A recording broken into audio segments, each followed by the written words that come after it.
सुप्रभात. माझे नाव तन्वी प्रवीण शिंदे. आज मी आयुर्वेद म्हणजे काय आणि आयुर्वेदाबद्दलचे माझे थोडे मनोगत व्यक्त करणार आहे.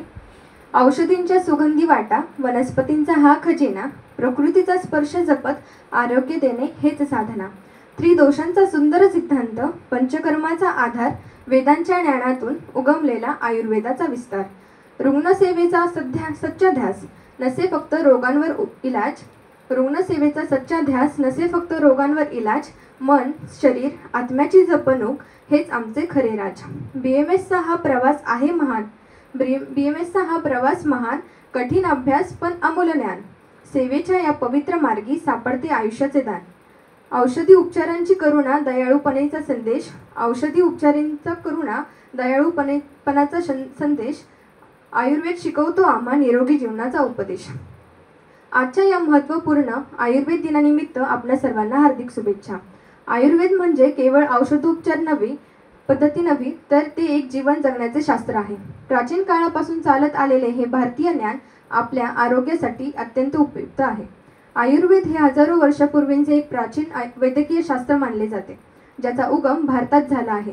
आयुर्वेदाचा प्रचार आणि प्रसार करण्यासाठी भगवान धन्वंतरी यांचा जन्मदिवस म्हणजे आयुर्वेद दिन म्हणून साजरा केला जातो. आयुर्वेद हा जगातील सर्वात प्राचीन वैद्यकीय शास्त्र मानला जातो. याचा उगम वेदांतामध्ये झाला आहे. आयु म्हणजे जीवन आणि वेद म्हणजे ज्ञान. आयुर्वेदाला जीवनाचे शास्त्र असे मानले जाते.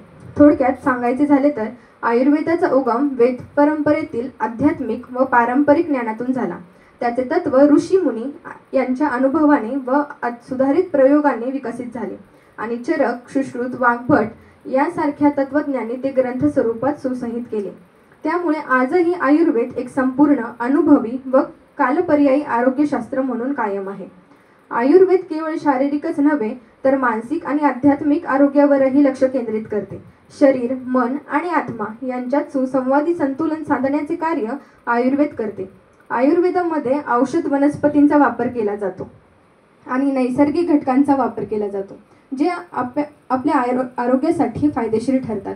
आयुर्वेद फक्त रोग बरे करण्यावर भर देत नाही, तर रोग होऊच नयेत यासाठी शरीर, मन आणि आत्म्याचे संतुलन राखण्यावर भर देतो. योग्य आहार, विहार, दिनचर्या, ऋतुचर्या, योग व ध्यान या सगळ्या गोष्टी आयुर्वेद आपल्याला शिकवतो. म्हणूनच आजच्या धावपळीच्या जीवनशैलीत आयुर्वेदाचा स्वीकार करणे अधिक गरजेचे ठरते.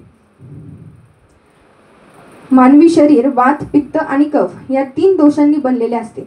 यांच्यातील संतुलन आरोग्यासाठी आवश्यक असते. आजच्या धावपळीच्या जीवनात ताणतणाव कमी करण्यासाठी, रोगप्रतिकारशक्ती वाढवण्यासाठी आणि मानसिक आरोग्य सुधारण्यासाठी आयुर्वेद प्रभावी ठरते. आयुर्वेदाचे खूप फायदे आहेत, जसे की दोष संतुलित करून पचनक्रिया सुधारते, ऊर्जा वाढते आणि शारीरिक कार्यक्षमतेत सुधारणा होते. ध्यान, प्राणायाम आणि हर्बल उपचारांद्वारे ताणतणाव कमी होतो. आजच्या दिवसासाठी एवढेच म्हणेन की प्रकृतीसोबत जगा, आरोग्य हसत राहील. प्रकृतीसोबत जगा, आरोग्य हसत राहील. आयुर्वेदाचा मंत्र घेतला की दुःख सारे नाहीसे होईल. जडीबुटींचा ठेवा ऋषीमुनींनी दिला अनमोल. जडीबुटींचा ठेवा ऋषींनी दिला अनमोल. निरामय जीवनासाठी हा खरा अमृताचा डोल. औषध नव्हे फक्त उपचार, जीवनशैलीचा आहे विचार. आयुर्वेद दिन सांगतो आपला सद्गुण, संतुलन आणि संयम हाच सुंदर आधार. आजच्या दिवशी घेऊया नवा प्रण. निरोगी समाज, सुखी जीवन हेच आयुर्वेद दिनाचे खरे वचन. आपल्या शरीराचा आणि मनाचा समतोल राखणे ही खरी आरोग्याची गुरुकिल्ली आहे, हे आयुर्वेद आपल्याला सांगतो. त्यामुळे आज आयुर्वेद दिनानिमित्त आपण सर्वांनी ठरवूया की आयुर्वेद जीवनशैली अवलंबायची, निसर्गदत्त औषधींचा सन्मान करायचा आणि आरोग्यपूर्ण भारत घडवण्यासाठी योगदान द्यायचे. आयुर्वेद दिवस साजरा करून आपण या प्राचीन आणि महत्त्वपूर्ण ज्ञानाचा आदर करतो. आयुर्वेदाचा प्रचार करून आपण केवळ स्वतःलाच नव्हे, तर संपूर्ण जगाला निरोगी आणि सुखी जीवन जगण्यास मदत करू शकतो. चला आपण सर्वजण आयुर्वेद स्वीकारूया आणि एका निरोगी भविष्याकडे वाटचाल करूया. धन्यवाद.